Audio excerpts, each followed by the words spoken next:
If you don't understand this trick, you will be easy to manipulate. It's been used by the government, by big corporations, and by the media to control public thought and behavior.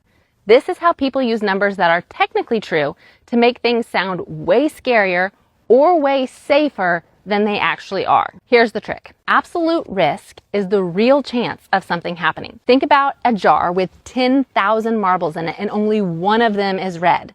Your chance of picking the red marble is 1 in 10,000. That's the absolute risk. Now, relative risk compares two tiny numbers to make one of them sound huge. So if there's another jar and it has 2 red marbles, they'll say, you have 100% more chance of getting a red marble in this jar than you do in this jar. Well, your chance went from 1 in 10,000 to 2 in 10,000, both small numbers, but your chance has doubled.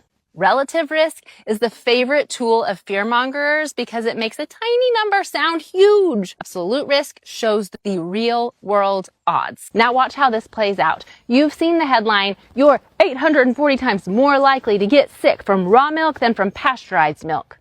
That's a relative risk number. It is technically true, but the absolute risk of getting sick from raw milk is about 1 in 13,000 for the people who drink it. That is less than 1/100th of 1%. They pulled the same move with COVID vaccines. Do you remember the headlines? The Pfizer vaccine is 95% effective.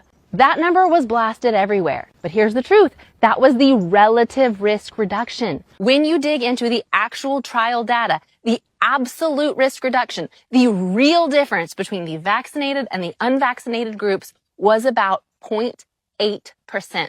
Less than 1%. They could have said this shot lowers your actual risk by less than 1%, but they didn't. They went with the bigger, scarier sounding number, 95%. And people made life-changing decisions based on that framing. It wasn't technically a lie, but it was incredibly misleading. And that should make you angry because it shows how much public opinion can be manipulated by the way statistics are presented. So whether it's food safety or medicine, statistics can be technically true, but still used to trick you.